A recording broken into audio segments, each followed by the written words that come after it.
Hola, muy buenas noches. Siendo ya las 8:02, les damos la bienvenida a nuestro programa Masterclass, como todos los miércoles a las 8 de la noche.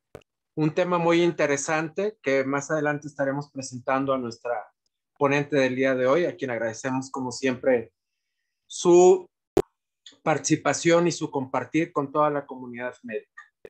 Les recordamos que este programa podrán visualizarlo en un par de horas más en nuestra plataforma de YouTube.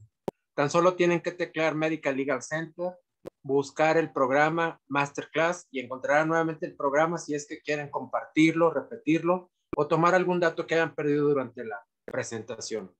Asimismo, les recordamos que estamos presentes en redes sociales, Instagram, Twitter, Facebook, y también agradecemos a la plataforma de Yo Soy Médico 17, quien amablemente nos ayuda a hacer más extensivo este programa a través de su página Yo Soy Médico 17. Entonces, bueno, pues nuevamente agradecemos su participación. Y en nombre de Medical Legal Center y el Liceo Abraham Dávila, pues agradecemos a todos que estén participando como cada miércoles. Y les recordamos que si alguno de ustedes requiere alguna plática sobre temáticas de índole legal, pues no es tan solo tiene que mandarnos una petición al correo atención@gmail.com, atención.mlc@gmail, y con todo gusto programamos una sesión especial para su grupo de trabajo, para su hospital, para su clínica, para su servicio, ya sea en su sesión mensual, semanal o la que ustedes dispongan. Estamos a sus órdenes. Y bien, pues ahora voy a presentar a nuestra ponente del día de hoy, a la doctora Shadia Betancourt Vicencio.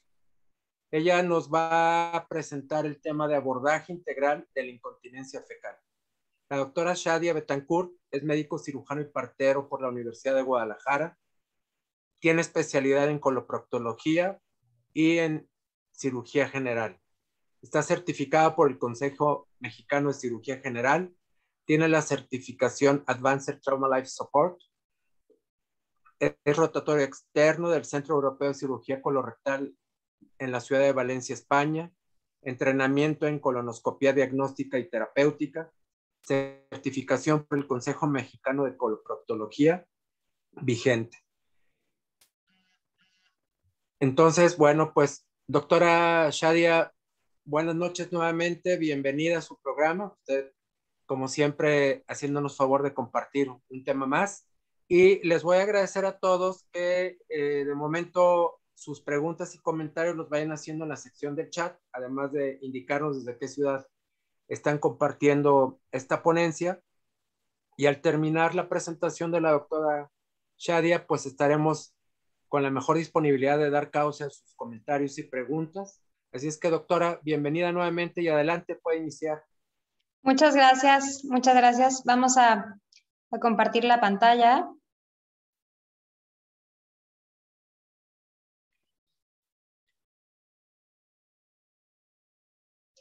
Muy bien, bueno, pues muchas gracias por la invitación, una vez más por dejarme compartir con ustedes en este foro. Mi nombre es Shadia Betancourt Vicencio, como ya lo comentaron, yo soy coloproctóloga y cirujana general.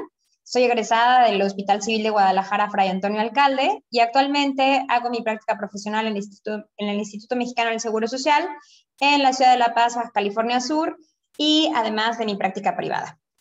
Bueno, pues sin más preámbulo, vamos a iniciar el día de hoy con esta charla que nombramos Abordaje Integral de la Incontinencia Fecal.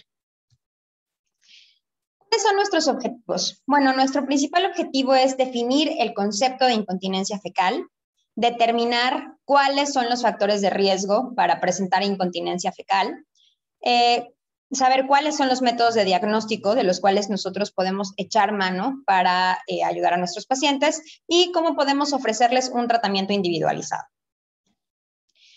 Como definición, tenemos que la incontinencia fecal es la salida de materia fecal, ya sea sólida, líquida, moco o gas, de manera accidental. Para que nosotros podamos evaluar la continencia de un paciente, tenemos que tener varias cuestiones en cuenta. Número 1, la función sensorial de nuestros pacientes, la consistencia de las heces, si son líquidas, si son duras, si son blandas, la función del complejo esfintérico y también la complianza rectal. Dos tipos de incontinencia fecal. La incontinencia fecal de urgencia, que es la más frecuente o la más común, es aquella en la que nuestro paciente va a tener sensación, no logra detener las evacuaciones previo a llegar al baño, tiene que correr. Esto se da principalmente por debilidad en los músculos del piso pélvico o también por alguna lesión nerviosa. Y también la incontinencia pasiva, que es aquella en la que nuestro paciente tiene una fuga sin que se dé cuenta.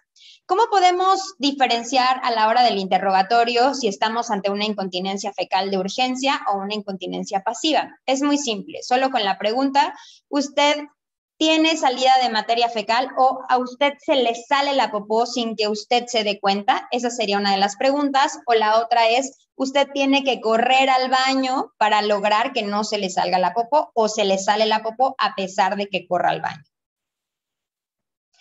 En cuanto a la epidemiología, tenemos que la incontinencia fecal es una patología relativamente frecuente. En una encuesta que se aplicó en Estados Unidos en 6,000 mujeres mayores de 45 años, más del 86% de estas pacientes refirieron tener algún grado de incontinencia.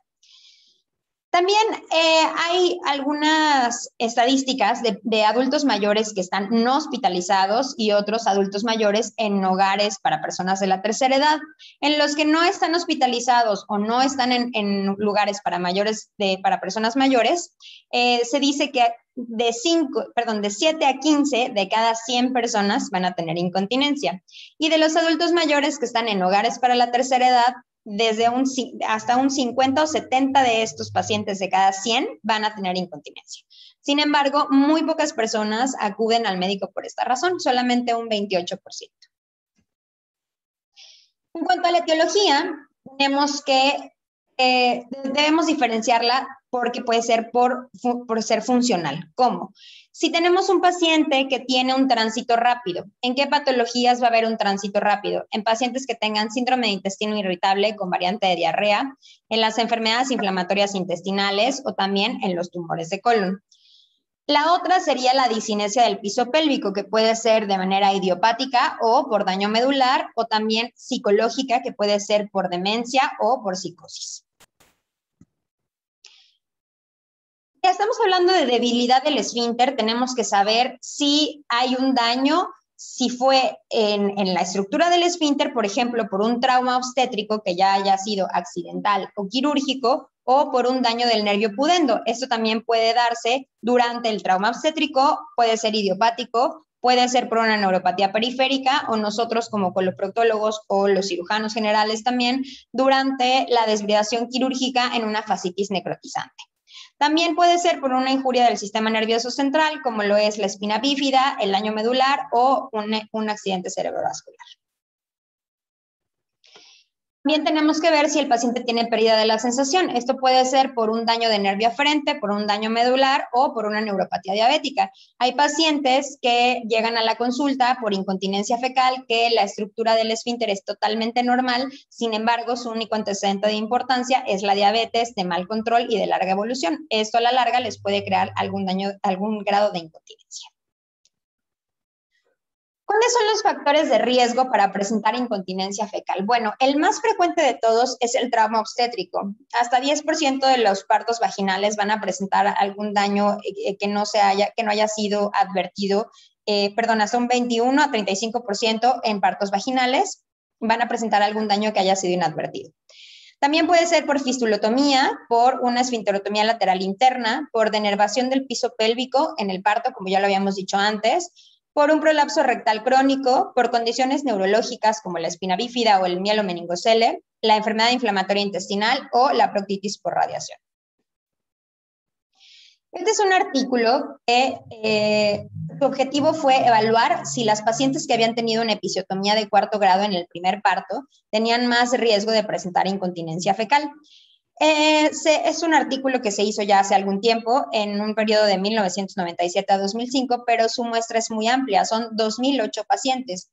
Y ellos reportaron que posterior al segundo parto vaginal había mayor riesgo de incontinencia. En cuanto al diagnóstico, bueno, para el diagnóstico tenemos que tener en cuenta que la incontinencia fecal es un reto para todos y requiere un manejo multidisciplinario. Tenemos que hacer una anamnesis detallada, tenemos que ver cuándo fue la fecha de inicio, cuánto ha durado, la intensidad de los síntomas, la variabilidad del tiempo, los factores que desencadenan la incontinencia si es que los hay, la historia obstétrica en caso de las pacientes mujeres o si ha tenido radiación previa. Tenemos que hacer un examen físico dirigido. Tenemos que inspeccionar muy bien el periné, tenemos que ver su tamaño, si está corto o no, y también su grosor. Hay que observar muy bien el periné, a ver si tiene una evidencia de una laceración previa de 4º grado. También si nuestro paciente o nuestra paciente utiliza los músculos accesorios al momento de crear una contracción. Esto se hace al momento de que nosotros hacemos el tacto rectal, le pedimos al paciente que apriete nuestro dedo como si quisiera cortar la popó y nosotros podemos tanto sentir en el dedo si está apretando como observar si lo que aprieta son los glúteos. Si el paciente tiene prolapso rectal, también tenemos que verificar esto y hay veces en los que nosotros lo sospechamos, pero al paciente no se le observa si está acostado o en posición de navaja sevillana. Por esto, si nosotros lo sospechamos, debemos de colocar al paciente en cuclillas. También si el paciente tiene una fístula anal o si tiene proctitis. Esta imagen es de una paciente que tiene un prolapso rectal completo. Esta paciente no tenía prolapso ni siquiera incompleto al momento de estar acostada o en posición de navaja. Entonces, se le pidió que se le pusiera en cuclillas y de esta manera pudimos observar el prolapso rectal completo. También existen diferentes instrumentos de evaluación. ¿Para qué nos sirven? Bueno, para categorizar la severidad de la incontinencia, también para monitorizar la respuesta al tratamiento, ya sea conservador o quirúrgico. También hay diferentes escalas de valoración de la incontinencia que son muy sencillas de llevar, como por ejemplo, la que nosotros más utilizamos es la escala de Wexner. La escala de Wexner nos pregunta o nos dice que si tenemos incontinencia a sólidos, a líquidos, a gas, si tenemos que utilizar algún tipo de compresa o pañal y si esto ha alterado nuestro estilo de vida. Y dependiendo lo que nos responde el paciente, nosotros les vamos dando un puntaje, siendo 0 que hay una continencia perfecta y un 20 que hay una incontinencia total. Y también existen herramientas como el diario defecatorio. Son tareas que nosotros podemos ponerle a nuestros pacientes en donde podemos preguntar cosas muy sencillas, como por ejemplo, llegué al baño a tiempo y no se me escapó nada, o se me escapó algo o toda la popó sólida, o se me escapó la popó líquida, o fui al baño e hice de manera totalmente normal, sin necesidad de correr. ¿Cuántas veces hice del baño al día? ¿Cómo fue mi evacuación? Siempre les damos a los pacientes en la parte de atrás del diario defecatorio unas imágenes de la escala de Bristol para que ellos más o menos vayan poniendo cómo están las evacuaciones y así nosotros nos demos cuenta si sus evacuaciones son muy líquidas o son más sólidas. También les preguntamos sobre el estilo de vida o sobre la calidad de vida que tienen, como por ejemplo, me tuve que poner hoy un pañal, manché de popó la protección que utilicé, tomé un laxante, tomé un medicamento para estreñir, tuve que realizar maniobras para mejorar mi continencia, como los enemas o los supositorios, y si los escapes de popó que tuve perjudicaron mi actividad social, sexual o laboral el día de hoy. Diferentes estudios de gabinete que podemos utilizar. El primero, pues, es la colonoscopía.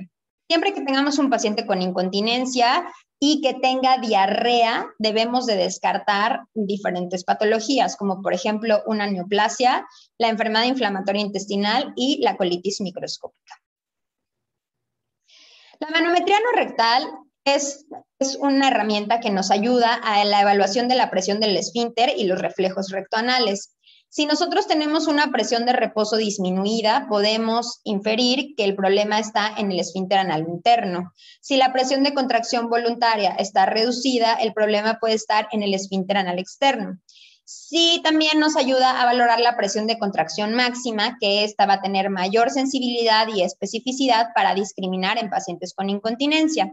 Y también, siempre que hacemos una manometría, debemos de pedirle al paciente que tosa. ¿Por qué? Al momento que nosotros tosemos, el esfínter anal externo se contrae. Si el paciente perdió esta capacidad de contracción, podemos pensar que el paciente puede tener una lesión a nivel del plexo sacro o de la cauda equina.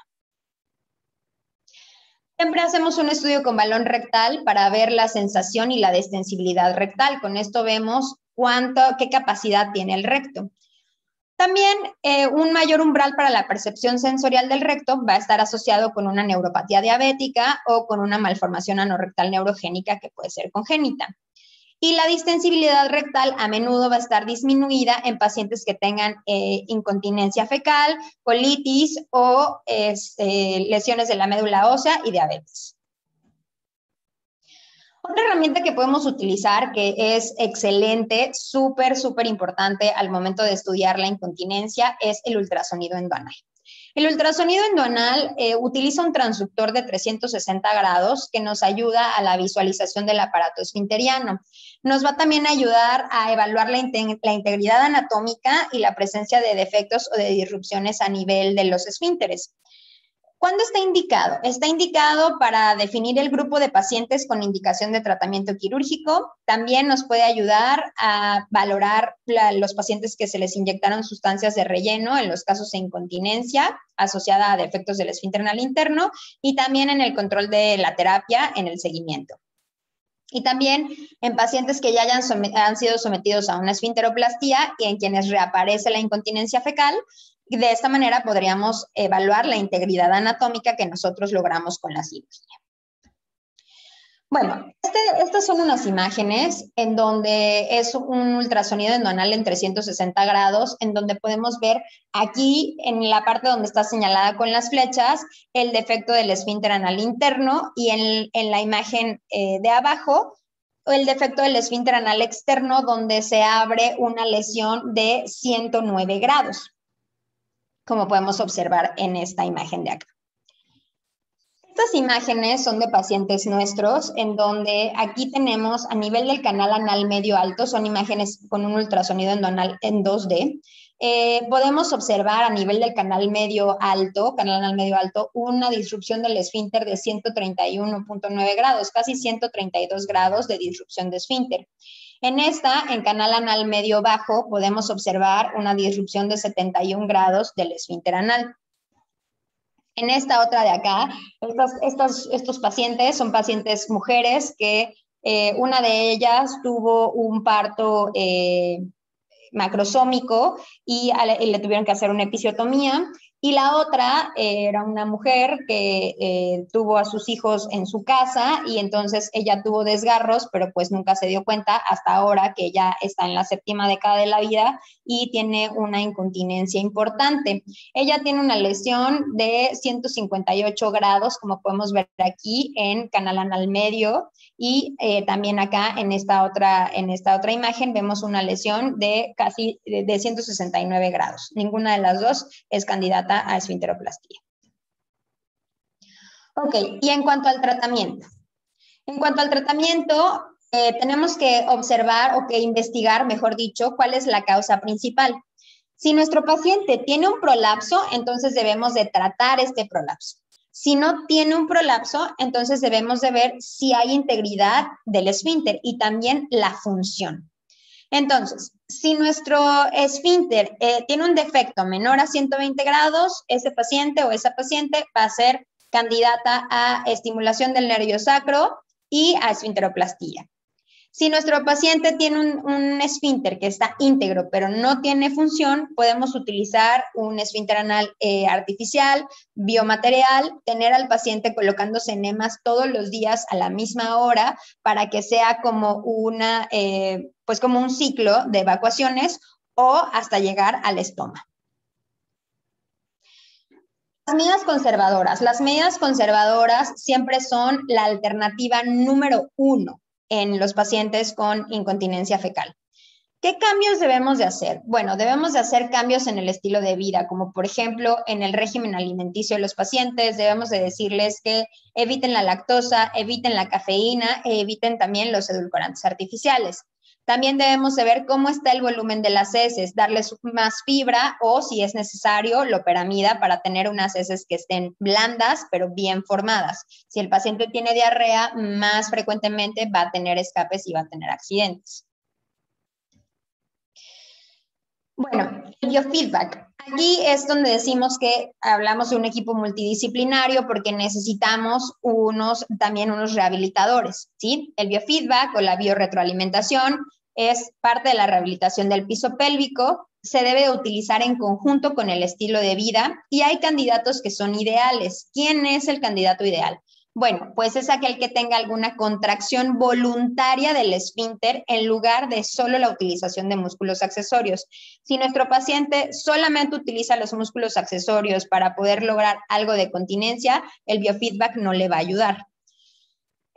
La literatura tiene reportada una mejoría de un 64-89% de los pacientes a lo largo de 6 meses. El problema con el biofeedback es que requiere múltiples sesiones y bueno, no hay estudios suficientes que nos digan que solamente utilizando el biofeedback los pacientes van a tener una continencia completa. Este es un artículo que habla sobre el efecto a largo plazo del biofeedback o la biorretroalimentación en incontinencia fecal. Es un estudio que se hizo en 89 pacientes y de estos, 50% de los pacientes tuvieron una disminución importante en la sintomatología y no requirieron manejo quirúrgico. Y una de las conclusiones a las que llega este artículo es a que el paciente que responde rápido. La neuromodulación del tibial posterior, bueno, esta terapia también nace de las raíces nerviosas L4, L5, S1, S2, S3. Va a contener fibras sensitivas y motoras. La estimulación a nivel de estas fibras, a nivel periférico, va a transmitir un impulso hacia las raíces sacras y así, de forma retrógrada, va a haber una neuromodulación del recto. La neuromodulación tibial posterior también requiere múltiples sesiones, pero puede tener buen resultado. También se puede utilizar en pacientes posperineoplastía para ayudar a fortalecer un poco más esta reparación que se realizó. Y ahora sí, en cuanto a las técnicas quirúrgicas. Bueno, hay indicaciones y contraindicaciones para las cirugías. La principal indicación, pues, es que el tratamiento médico haya fallado. Y las contraindicaciones es que el paciente tenga una continencia muy baja, como ya dijimos también, que la lesión del esfínter anal sea de más de 120 grados y que una contraindicación relativa podría ser la enfermedad inflamatoria intestinal, como la enfermedad de Crohn. Ok, la esfinteroplastía. La esfinteroplastía es de elección en pacientes jóvenes, es de elección en incontinencia posparto. Como ya dijimos varias veces, el defecto del esfínter anal externo no debe ser mayor a 120 grados. Su eficacia va a disminuir al aumentar la edad y también si tienen neuropatía concomitante. 80% de las pacientes van a lograr una adecuada función. La eficacia puede deteriorarse con el tiempo y a los 10 años casi todas las pacientes van a tener algún grado de incontinencia. Esto es importante que nosotros se lo comentemos a nuestras pacientes desde el principio. Y también hay algunas sugerencias que dicen que el biofeedback posterior a la cirugía va a disminuir el grado de deterioro con el tiempo. Bueno, hablando de la técnica quirúrgica de la esfinteroplastía, tenemos que tener que las pacientes requieren una preparación intestinal. Se les puede dar anestesia general o regional. La posición depende más de la comodidad del cirujano. Puede ser ya sea en litotomía o en posición de jackknife o navaja sevillana. Se debe de realizar una incisión curvilínea a nivel del periné, como podemos ver en la imagen. Se debe de separar el esfínter externo de la cicatriz perineal y la grasa isquiorrectal, el ano y la vagina. Si coexiste daño del esfínter anal interno, se debe de disecar por el plano submucoso y si se identifica el esfínter interno y el externo, se deben de reparar por separado. Si no, se debe de realizar en bloque y se prefiere la técnica del traslape. La verdad es que muchas veces diferenciar entre el esfínter interno y el externo es un poco complicado porque las pacientes crean tanta fibrosis que a veces no es posible diferenciar entre uno y otro. Si se puede diferenciar, que mejor, y como se dice aquí, se reparan por separado. Es importante que nunca extendamos la disección más de 180 grados porque podemos realizar un daño a los nervios pudentos. Y cuando la disección esté completa, se puede realizar elevatoroplastia con sutura absorbible. Sin embargo, hay algunas pacientes que posterior a la elevatoroplastia refieren un poco de dispareunia. Ok, este es un video de una cirugía de nosotros, en donde aquí vamos haciendo la incisión curvilínea y posteriormente vamos disecando el tabique recto vaginal de la paciente, que bueno, en este caso ella era una paciente posparto con un defecto de cuarto grado y pues bueno, se fue disecando hasta lograr tener tanto el esfínter de un lado como el esfínter del otro. O, como dijimos en la técnica, sin irnos más de 180 grados. Estas cirugías normalmente pues sangran bastante porque los pacientes es un área que está hipervascularizada. Aquí en esta imagen podemos ver cómo podemos lograr el traslape sin tensión. Eso es muy importante.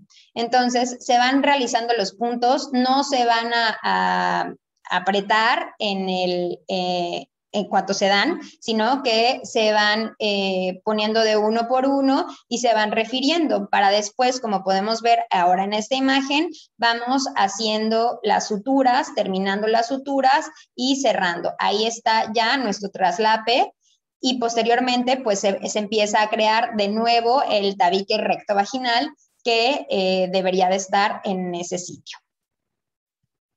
Esta es la imagen de la paciente previo a la cirugía del lado izquierdo, donde podemos ver que prácticamente no tenía nada de periné y pues bueno, la paciente tenía una incontinencia de un Wexner muy alto, un Wexner de 16.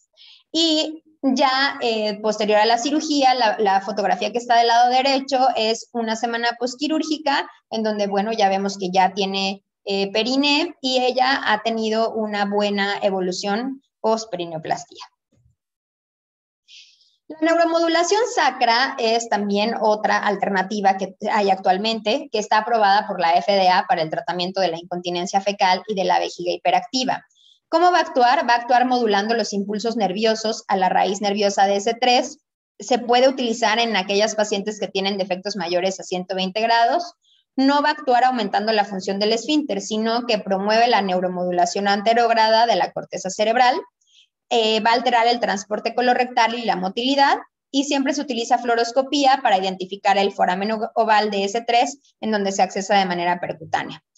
90% de los pacientes que se someten a neuromodulación sacra, 50% de ellos van a tener disminución de la incontinencia.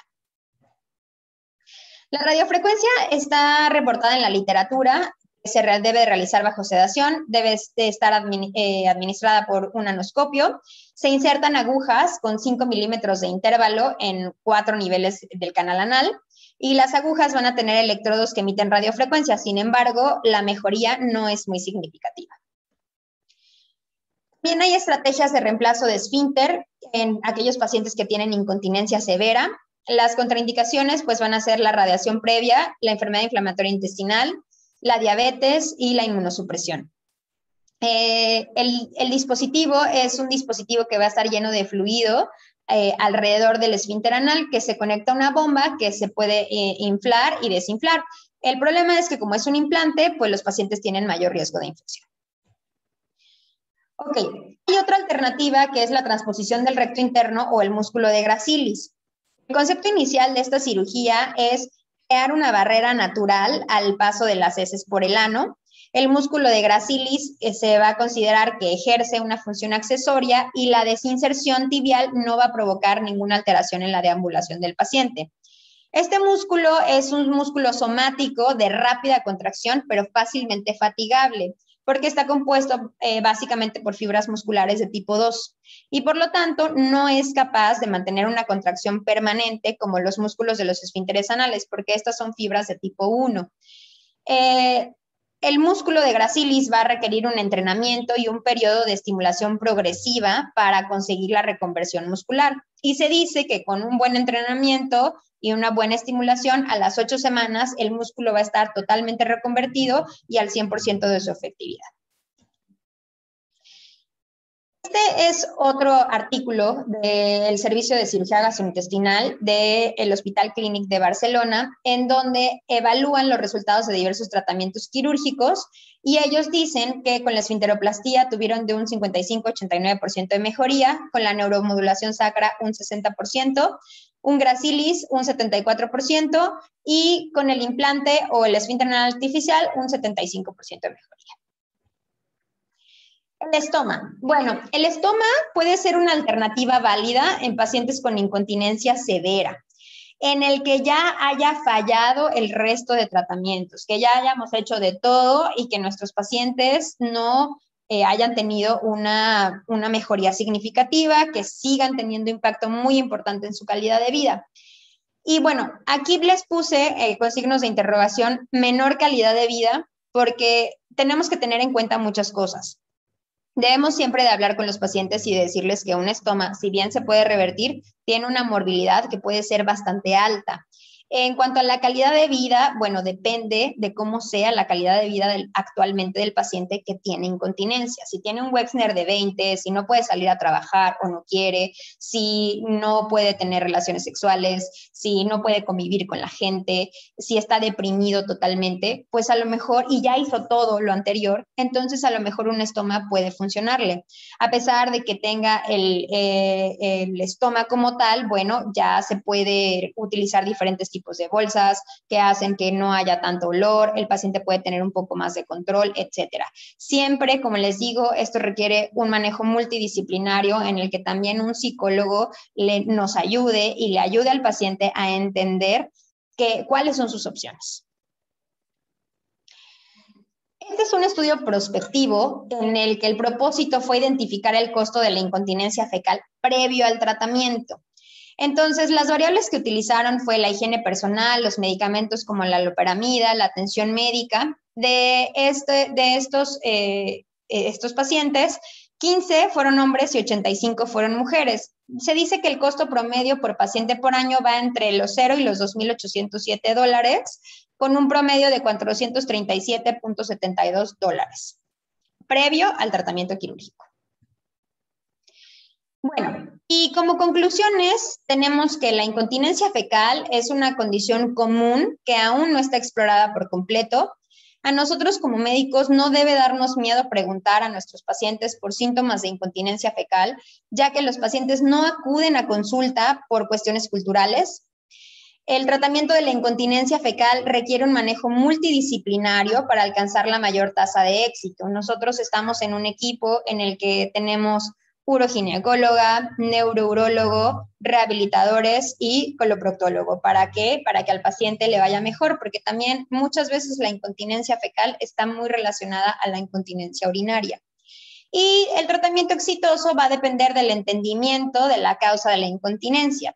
Es por esto la importancia del abordaje. No sé si hasta aquí haya alguna pregunta o alguna duda. Y pues este es mi contenido. Doctora, buenas noches. Entonces, si tenemos algunos comentarios, procedemos entonces a darles causa. Bueno, por supuesto que tiene saludos, felicitaciones. Y bueno, la primera pregunta, comentario es, ¿al tratamiento agrega algún probiótico? ¿Cuál es el ideal? Eso nos lo pregunta Graciela. No necesariamente algún probiótico, depende. Bueno, si el paciente tiene diarrea, pues habría que ver primero la causa de la diarrea. Y ya si tiene, dependiendo lo que sea, pues es el tratamiento que se le da. Pero de primera instancia, un probiótico como tal, no. Bien, Carlos Alonso nos dice, en la práctica diaria, ¿qué tan frecuente es este problema de prolapso rectal? No es tan frecuente, la verdad no es tan frecuente el prolapso rectal como causa de la incontinencia, no. Apolinar Perales nos pregunta, ¿qué edad recomienda tratamiento quirúrgico en niños? Bueno, nosotros como coloproctólogos o yo en lo personal no trato niños. Los niños siempre deben ser manejados por cirujanos pediatras y ellos son los que realizan el tratamiento porque la causa de la incontinencia en los niños es totalmente diferente y el abordaje también al del adulto. Muy bien. Antonio Luna dice, la parasitosis en la edad pediátrica suele ocasionar prolapso rectal. ¿Sigue tratándose con cerclaje en el esfínter externo con alambre de acero? Bueno, como lo mencioné anteriormente, yo no hago ningún tratamiento en niños y la verdad es que no puedo contestar esa pregunta. No lo sé. Muy bien, doctora. Leonora Avendaño nos da un comentario. Siempre es de los temas tabú. Usualmente los adultos mayores son más reservados a querer una revisión. Así es. Bueno, Rubén Martínez dice, excelente presentación. Muchas gracias por su tema. Citlali Margarita también, gracias. Muy buen tema. Clemente García, gracias. Buen tema. Ivette Sánchez, buenas noches. Excelente ponencia. Felicidades. Raúl Delgado, ¿la contranatura es causa de esta afección? ¿Perdón? Bueno, dice, ¿la contranatura es causa de esta afección? No entiendo a qué se refiere la pregunta. Bueno, le pedimos a Raúl Delgado si nos puede nuevamente escribir su comentario o pregunta para poderlo nuevamente poner. Francisco nos dice, excelente plática. ¿Los ejercicios de Kegel sirven como profiláctico? Bueno, los ejercicios de Kegel bien realizados pueden mejorar la fortaleza, el fortalecimiento del piso pélvico, pero siempre se deben de realizar, como le digo, bien hechos, o sea, que sepamos que la vejiga tiene que estar vacía, que el paciente tiene que saber que está apretando los músculos del piso pélvico, no los glúteos, no las piernas, no el abdomen, si no, no le va a funcionar de nada. Una manera en la que nosotros podemos ayudar a los pacientes a que sepan que están contrayendo el piso pélvico, o la que yo le digo a veces a mis pacientes es, recuerde cómo apretó como cuando quiere cortar la popó. Esa es como la manera en la que nosotros podemos explicarle cómo debe de hacerse. Además de que los ejercicios de Kegel también tienen se deben de hacer cíclicos.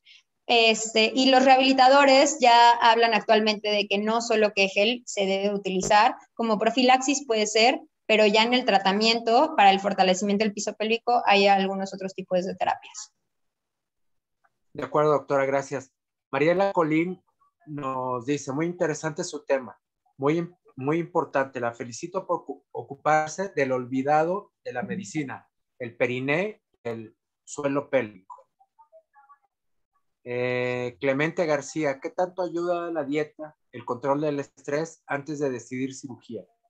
Es muy importante, sobre todo, por ejemplo, si tenemos pacientes que tienen síndrome de intestino irritable con variante de diarrea, sabemos que siempre deben de tener alguna terapia psicológica también para ayudarnos a mejorar la diarrea. Podemos dar muchísimos medicamentos y a veces el componente psicológico es el que no deja que nuestro paciente pueda mejorar al 100%.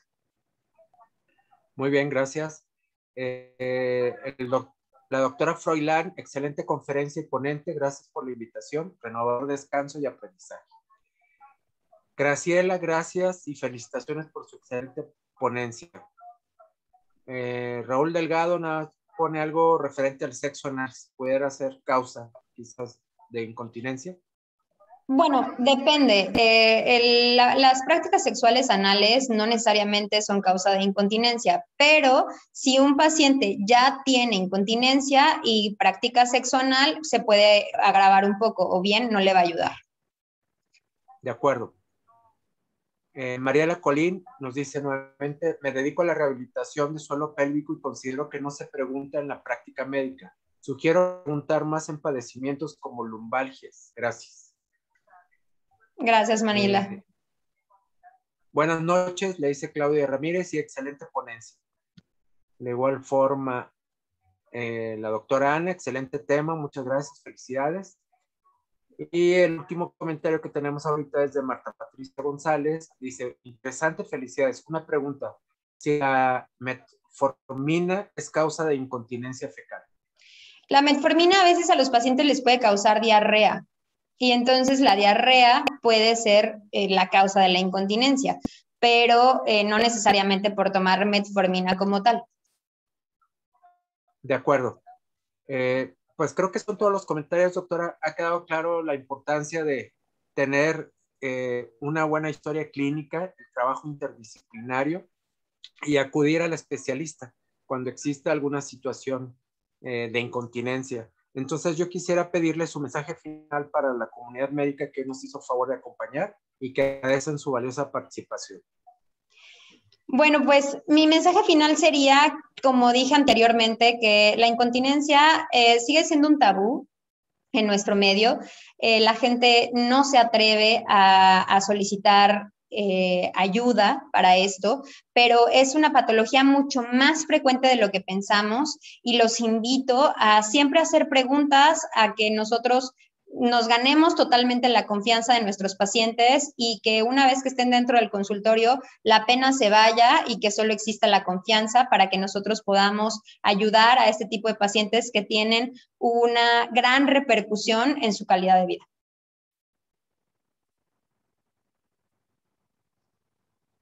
Armando, no lo escuchamos. Sí, gracias. Le decía que nuevamente agradecidos por su valiosa participación y contribución. Muchas felicitaciones que siguen apareciendo. Entonces, bueno, cordialmente invitada a seguir extendiéndonos conocimientos sobre coloproctología. Muchas Que cada gracias. día pues resultan más interesantes. Desafortunadamente cada día hay más casos donde intervienen especialistas como usted tan calificados. Entonces, muchas gracias a nombre del Liceo Abraham Dávila de Medical Legal Center y les recordamos a todos que estamos a sus órdenes nuevamente con esta repetición de este programa, esta ponencia, a través de YouTube en el canal de Medical Legal Center. Buscan Masterclass y encontrarán nuevamente este tema si quieren compartirlo o repetirlo. Y así mismo a todos los invitamos el próximo lunes a que estén acompañándonos nuevamente en un programa más de teoría del caso. Pues gracias a todos. Buenas noches, doctora. Descanse y Muchas agradecemos gracias. su valiosa participación. Gracias, hasta luego. Gracias a todos. Buenas noches. Nos vemos el lunes.